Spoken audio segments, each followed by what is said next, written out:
Coming up on Locked On Dodgers, the Dodgers lost the last game of the series. They still won the series of the Nationals, lost the series finale. Noah Syndergaard was not good again. We're going to talk about his future with the Dodgers. Going to talk about All-Star voting started, and we're going to talk about Will Smith's All-Star case. Spoiler alert, he's got a good one. And we're going to talk about the bullpen. Will the bullpen be okay? And what do the Dodgers need to do there? That's what's on tap. So let's get Locked On Dodgers. You are Locked On Dodgers, your daily Los Angeles Dodgers podcast. Part of the Locked On Podcast Network, your team every day.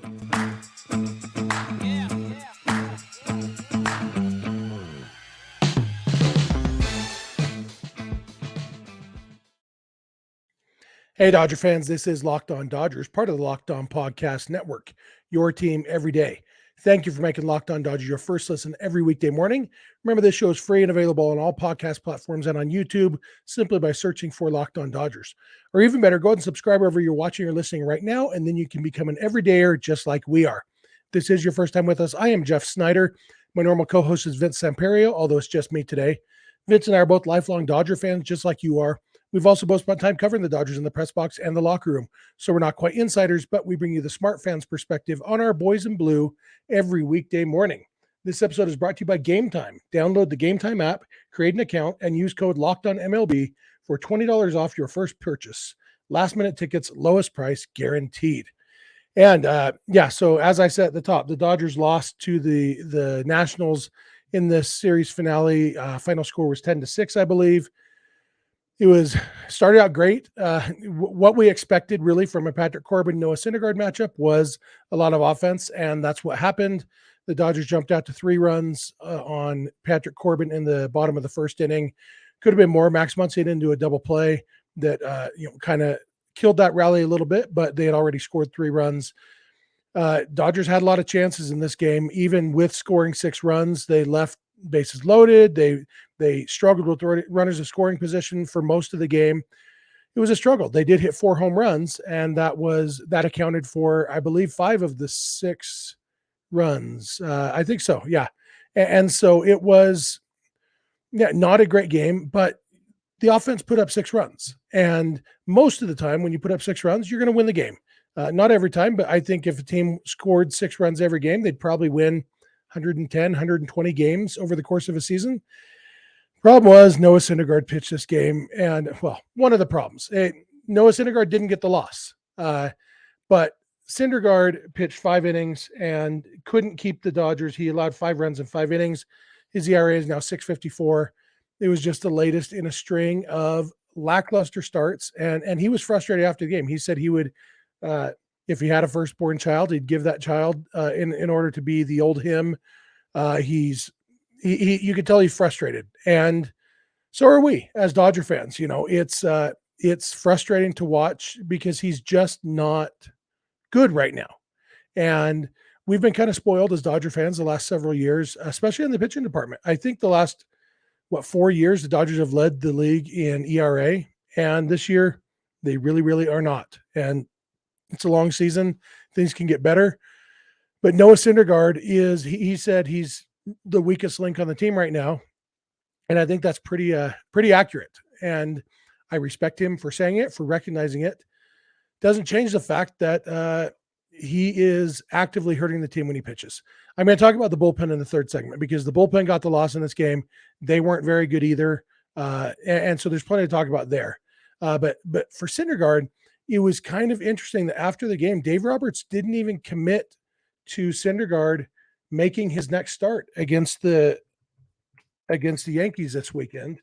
And that is, like, obviously for Dave Roberts to go so far as to not commit, like, couldn't even just say, yeah, we believe in him, he's our guy, blah, blah, blah, blah. He said, well, I hope he's going to, but I just don't know. And that could mean a couple things. So the Dodgers have a day off today, Thursday, and then they have another day off. Sorry, not against the Yankees, against the Reds. I meant to say the Reds, sorry. But they have another day off on Monday after the Yankees series. And so it could just mean skipping Syndergaard's spot one time through the rotation. You give him a time off, because with those 2 days off, nobody else would have to bear the brunt of that. But it could also mean that Syndergaard is maybe going to lose a spot in the rotation. We know that they did announce that Michael Grove will be starting against the Yankees in the spot that had been Gavin Stone's spot. Julio will be back at some point, hopefully soon. We don't have a firm timetable on that.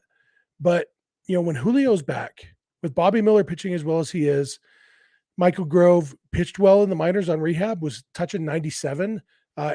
He could be. There's no doubt in my mind right now that Michael Grove is probably a better pitcher than Noah Syndergaard right now. And, with Gavin Stone was struggling, and so they sent him back to the minors. You can't do that with Syndergaard. He is a veteran. He can't be sent to the minors. He's making $10 million or whatever it is. It's a different situation, and you expect more. When the Dodgers signed Noah Syndergaard, they didn't sign him as a project. I mean, it was a project to see if he gets his velocity back. But like last year, Syndergaard had an ERA around 4, even without the velocity. And so that was kind of, at least in my mind, and probably in the Dodgers' minds, that was kind of the baseline. Okay, well, worst case scenario, the velocity doesn't come back, and he's a solid 5th starter. And best case scenario, the velocity comes back and we get a huge bargain. Problem was, the actual worst case scenario is what we're getting, which is he sucks. He isn't pitching well. His ERA is 6.54. It's not manageable. It is not passable. And the fact that the offense almost bailed him out in this game, did bail him out from getting the loss, almost still won the game, is remarkable, but it's not fair to the offense. It's not fair to the rest of the team. And so I feel like when Julio comes back, that's going to be the moment of reckoning for Syndergaard, because at that point there will be at least 6 guys who, at least 5 or 6 guys who more deserve a spot in the rotation than Syndergaard.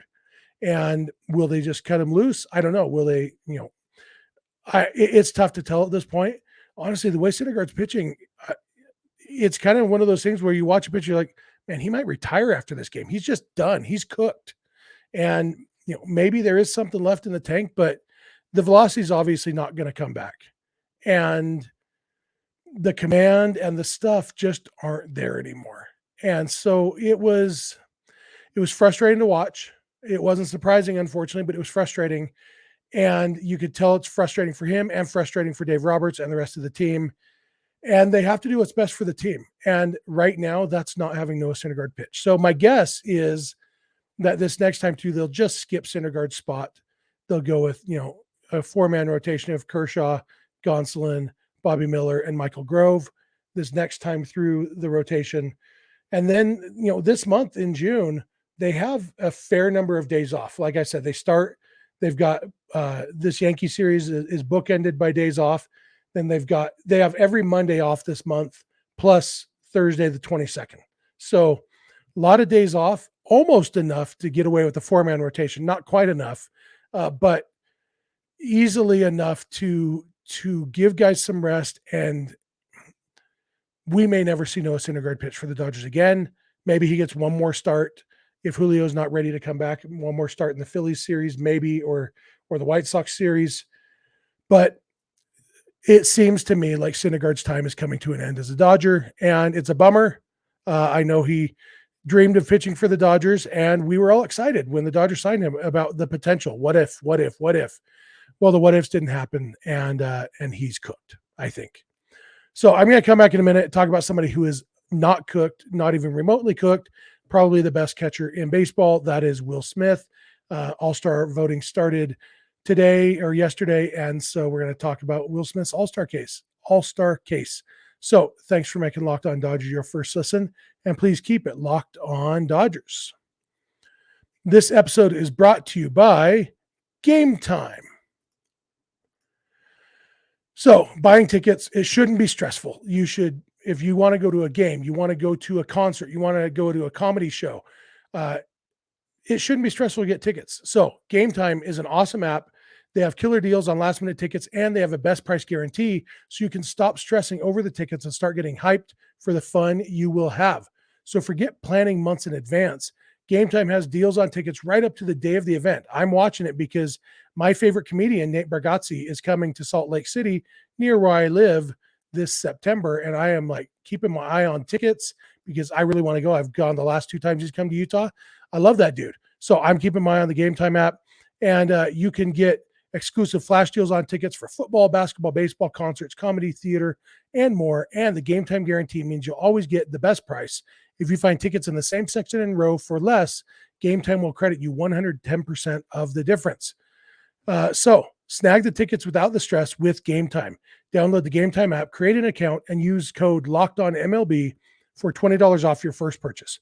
Terms apply. Again, create an account and redeem code LOCKEDONMLB for $20 off. Download Game Time today. Last minute tickets, lowest price guaranteed. All right, I am back. I want to thank you for making Locked On Dodgers your first listen every weekday morning. If you're watching on YouTube, love to hear your thoughts in the YouTube comment section. If you're listening on the podcast, love to hear from you through social media or email. I will give you all that contact info at the end, like I always do. Also, there's no game today, which means we will be doing a mailbag episode tomorrow. So shoot those questions over. But also, no game today means you don't need to watch or listen to a game, but all weekend, the Dodgers will be playing the Yankees. And if you can't catch the game on TV, you can always catch the hometown radio broadcast on SiriusXM or the SXM app. Just launch the SXM app and search for Dodgers. You can also listen to this podcast on the SXM app by searching for Locked On Dodgers, the name of the podcast. You know that. All right, let's get back into the content of this show, specifically Will Smith. Will Smith, Dodgers catcher, had another big game on whatever day, Wednesday, yesterday. He went 2 for 4, had a home run, 2 RBIs. He's now batting .311 with a .958 OPS. All-Star voting started. Will Smith has not made an All-Star team yet in his career. Eric Steven pointed out on Twitter, this is Smith's 5th season, but it's not quite as much of a travesty as you'd think that he hasn't made the All-Star game yet, because it's really only 2 years, not 4 years, because in 2019, he had just barely come up when the All-Star game happened. And in 2020, there was no All-Star game. So really, we're talking the last 2 years. And the fact is, he should have been on the All-Star team both of the last 2 years. This year, he's starting to get more of that buzz. He's getting more of that acclaim. I am still a little bit worried about it, and I'll tell you why. JT Realmuto has the name value. He's been the best catcher in baseball. He's the big star. And so he's going to get a lot of votes, both from the fans and from the other players. The backups are chosen by the players. It used to be that the managers of the All-Star team picked all the reserves. That's not the case anymore. There's votes for all this stuff. JT Realmuto has the name. And so I'm worried that he is going to get one of the spots. And then you have Sean Murphy of the Braves, who is having roughly as good a season as Will Smith. They are very similar offensively this year. And the Braves have a good fan base. They vote well in the All-Star game.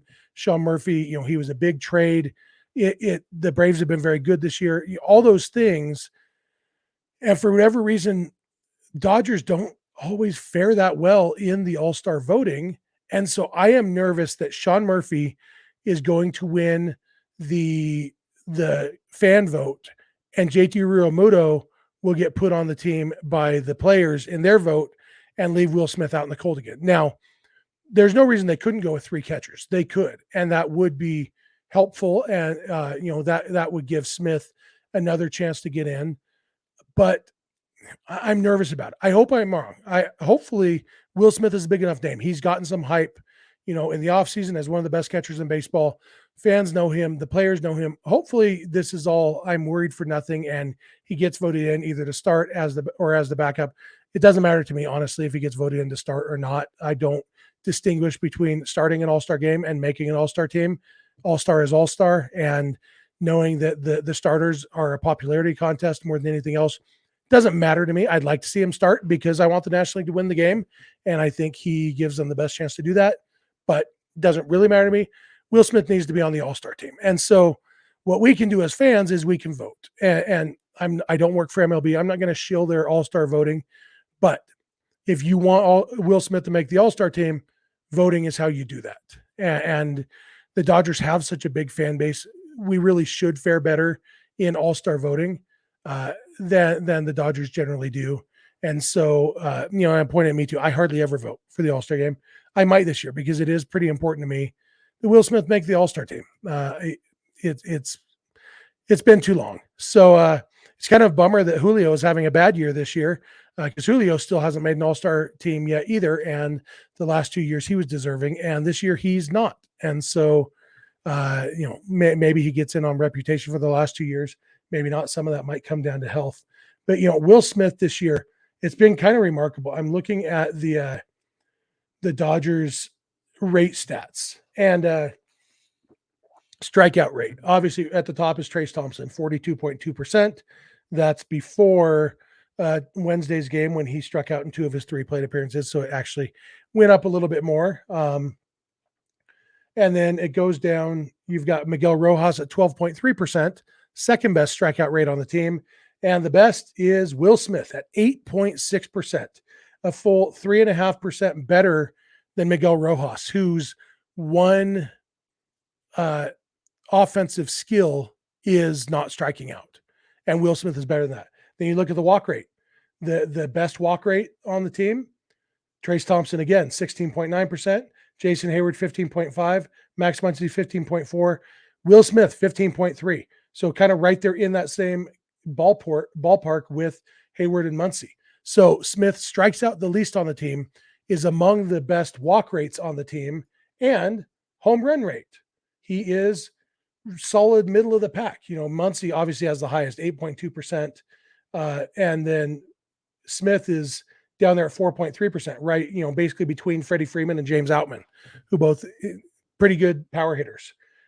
It's just pretty remarkable that Will Smith is so good at hitting kind of in every aspect. And we've talked about Freddie Freeman. He's a savant, and Will Smith is a different kind of hitter than Freeman. But to do all this, making contact, to walk so much more than he's striking out is really remarkable.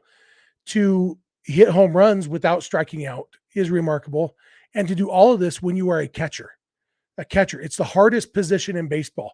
We've talked about on this podcast, there's so much that goes into being a catcher that has nothing to do with hitting, and the things you have to do to be a successful defensive catcher and to call a good game and to have the good repertoire with the pitchers. So much of a catcher's effort is going into what the pitcher is going to do. For Will Smith to still be one of the best hitters on the team at playing that position, it's just remarkable. It's the only word I can think of for it. I've got an English degree. I ought to be able to think of better words. Splendiferous, stupendous, real good, whatever you want to say it. That's what Will Smith is. And it's very, very impressive. And I hope he gets rewarded with an all-star berth this year. He really deserves it. He's deserved it the last 2 years. And for me right now, it's like Will Smith he's chasing MVP. I wouldn't say he's the front runner right now, but he's got an OPS of 958 as a catcher. Like that's top 5 in the league, probably in OPS. And he's a catcher. Just remarkable. That's the word again. I keep saying it. He also leads the majors in sacrifice flies this year. Just all around, just a very, very good player. That he's batting 311 now. OBP is well over 400. Slugging percentage is well over 500 for a catcher. I don't know how else to say it. Will Smith should be, he should be the leading vote getter in the All-Star voting, not just among catchers, but among everybody, because he's that good. And he's been on this podcast. That's an extra. Was he on this podcast or our previous podcast? Vince and I, if you don't know, we used to do a weekly podcast called the Scully Avenue Podcast until we started going daily, which was a little over 4 years ago. I guess it was probably our the Scully Avenue podcast that Will Smith was on, because it was when he was in the minor leagues. And we have spent, he's been in the major leagues for most of the time we've been doing this. Anyway, he's been on a podcast of ours. Great dude, great player, great catcher, great hitter. Love everything about Will Smith, and make him an all-star. Let's vote him up and get him there. All right. All right. I'm going to come back in a minute. I'm going to talk a little bit about the Dodgers bullpen, which has its ups and downs, kind of like an escalator. That joke is for my brother. Every time we're at Dodger Stadium, we take the escalator up by the press box to check it out. And I always have to ask him on the escalator, what do you think of escalators? And he says, they have their ups and downs. My brother's been a dad for a long time. Anyway, we're going to talk about the ups and downs of the bullpen So thanks for making Locked On Dodgers your first listen every weekday morning, and please keep it Locked On Dodgers. All right, I am back. I want to thank you for making Locked On Dodgers your first listen every weekday morning. Thanks for being an everydayer. If you're not an everydayer, it's easy club to join. Just watch or listen every day. Super fun. Again, love to hear from you in the YouTube comments section or through social media. Any thoughts you have about this episode or any episode, we'd love to hear from you. Also, tomorrow's episode will be a mailbag because there's no game today. So get those questions in. I'll give you all the contact info at the end here in a little bit. And another reminder, every game the Dodgers play, you can listen to it. You can catch the hometown radio broadcast on Sirius XM or the SXM app. Just launch the app and search for Dodgers. All right, so the bullpen. It was kind of interesting. Noah Syndergaard pitched in this game, as I mentioned. He was one of 5 pitchers for the Dodgers. He was terrible. And but if you look at season ERAs, he actually only had the third worst, or if you want to look at the other way, third best ERA of the 5 pitchers who pitched for the Dodgers, because Caleb Ferguson has been great this year, and he was great in this game. Brusdar Graterol has been mostly great this year. He was not great in this game. All 3 runs he allowed were unearned, but he got the loss because he gave up a 3-run home run. But then the other 2 were Alex Vesia and Phil Bickford. Vesia pitched well. He pitched better than the day before. He allowed a hit and a walk, but he also struck out 2 in his inning of work. Bickford gave up a 2-run homer, kind of put the game out of reach. The Dodgers, after going down 8-5, Mookie had another home run to make it 8-6. It was, within shouting distance, but Bickford gave up that 2-run homer, second homer of the game for Keibert Ruiz, and that basically put the game away. And so, guys like Vesia and Bickford are guys who've been key parts of this bullpen in the last couple of years. Bickford more, but both of them really more in 2021 than last year. And it's hard to picture what the future is for those guys. Vesia, we talked about before the Dodgers sent him down to the minors. Vince and I talked on this show about how that might be the answer. Send him down to the minors, because in the past few years, he's had success where he's struggling in the big leagues, goes down to the minors, finds his mojo, and comes back and is lights out in the big leagues. And that's kind of, hold on, I have to cough 1 second. That was kind of the pattern that it looked like he was going to follow, because he went down to the minors. He was terrible in his first game in Oklahoma City, and he was lights out after that. And so we thought, okay, good. He figured out. Now let's come back to the big leagues. Obviously, he hasn't totally figured out yet at the big league level, but I have hope for Alex Vesia to get it figured out. I don't know. I wouldn't say I'm confident in it, but I have hope for it. Phil Bickford, on the other hand, he's had some huge moments for the Dodgers, even this year, but his ERA is 6.92, and you don't get a 6.92 ERA by accident. It's not like it's a small sample size. What Bickford has thrown, where are we at? Bickford, after his 1 inning on Wednesday, he has now thrown 26 innings, more than any other pitcher in the Dodgers bullpen. And he has the highest ERA in the bullpen, I think. Oh, no, Yency Almonte is still a little bit higher. But I guess Vesia is higher too, but in a smaller sample size. Bickford has been bad. And I feel like we talked yesterday about how Andrew Friedman doesn't like to trade for relievers at the trade deadline. We've been burned on O'Neal Cruz and Yordan Alvarez. It's always scary to trade a prospect for a relief pitcher, but the Dodgers have had some success in finding reclamation projects or whatever. And even some of those this year. Shelby Miller has been pretty good this year. His ERA is 2.52. He's been solid. Yency Almonte last year was awesome. This year, not so much. Evan Phillips last year was awesome. This year is awesome. And so they've done that with some guys. So they don't necessarily have to go after the biggest bullpen names available on the trade market. But I feel like they're going to have to do something. But that something doesn't have to be from outside the organization. And that's kind of one of the points I wanted to get to was, we talked yesterday about the Dodgers AA rotation. We know that they have pitchers who are starters long term, but in the postseason, really we're thinking about the postseason here. And Bobby Miller maybe doesn't make the postseason starting rotation, depending on who's healthy, depending on how he's pitching. But a guy who throws 100 miles an hour coming out of the bullpen, Yeah, that could work. He could be a bullpen piece in the postseason. Uh, and guys could turn it around. Yancy Almonte still has good stuff. I do think Almonte is going to turn it around. It hasn't, he's shown some signs at times. I think Almonte will turn it around. I hope Vesia will turn it around. I don't think Bickford will turn around. I guess mostly my thoughts here are about Bickford. I don't see a spot for Phil Bickford on a postseason roster. And does that mean, okay, let him keep being an innings eater in the regular season to save some of the other guys? It might mean that. That's kind of what happened last year. He kind of got saved by other guys' injuries, got to stick around and, at least eat some of those innings. But in an 8-6 game, like, you'd like to have a pitcher in who could keep you in the game. And Bickford did the opposite of that. I feel like the Dodgers are going to need to address the bullpen, but it's hard to know how they're going to do that. And some of it will be improvements from some of these guys. But right now you got Phillips, who's very good. You've got Gratterall, who has been mostly very good this year.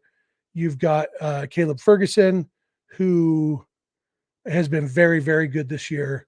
Shelby Miller has been good. Justin Brule has been mostly good. Victor Gonzalez has been mostly very good. So it's the makings of a good bullpen. And then the question marks. You've got your Almonte and your Bickford and your Vesia. All three of those guys have good stuff. If two of those guys could figure it out, great. Bullpen problem addressed. If one of them does, there's probably still some question marks. If none of them do, it's a weakness. And the bullpen is definitely part of the reason why the Dodgers this year have a 4.41 ERA. Instead of leading the league last year, at this point, they were well under 3. Right now it's 4.41. That is not great. The offense is carrying the team. It's a great offense. It will continue to hit, hopefully. But to be a championship caliber team and even to win as many games as they want to in the regular season, the bullpen is going to need to pitch better. And obviously some of that ERA is Noah Syndergaard. Some of that was Gavin Stone, who's back in the minors. But they're going to need to step things up because the pitching needs to do better to help the offense. And, it could be a great, great team if the pitching steps it up a little bit. And the bullpen is a key part of that. Anyway, no real answers there, but questions that I thought needed to be talked about. And I'd love to hear your thoughts in the YouTube comment section or on social media or email or whatever. What do you think? What are the answers in the bullpen? I know there are no easy answers. So if you think there's an easy answer, I probably disagree with it, but I think there's some hard answers. And I think a lot of you guys are smarter than I am. So love to hear your thoughts on that. Love to hear your thoughts on Will Smith, Noah Syndergaard, everything else we talked about. So thank you for making Locked On Dodgers your first listen every weekday morning. Remember to become an everydayer. All you got to do is watch or listen every day. Super fun. And we love talking Dodgers with you. Also want to remind you, every Dodgers game can be listened to, the hometown radio broadcast on SiriusXM or the SXM app. Just launch the app and search for Dodgers. I'll give you the rundown for the weekend in the Yankees series. If you do want to listen on your SiriusXM radio in your car or whatever, Friday's game, that's my birthday, Friday, by the way, will be channel 89 on your SiriusXM radio, Saturday, channel 185, and Sunday, channel 177. Also, if you have a smart device, those ones made by Amazon or Google or whatever, you can link your SiriusXM account to those and just say, hey, name that I can't say out loud because mine's sitting right there and it'll talk to me. Play Dodgers on SiriusXM and it'll do that for you. So anyway, all the ways you can listen. You can also listen to this podcast on SiriusXM on the SXM app just by searching for Locked On Dodgers. You can follow us on Instagram and on Twitter at Locked On Dodgers. Vince is on Twitter at Vince Samperio. I am on Twitter at Snidog, and the DMs are open in all of those places. Our email address is lockedondodgers@gmail.com. And our phone number for voicemails or text messages is 323-863-LOCK-5625. We are here every weekday morning, and we hope you'll be here with us. When you get in your car or sit on your couch, tell your smart device to play podcast Locked On Dodgers. And remember, you don't have to agree. You just have to listen. We'll talk to you tomorrow.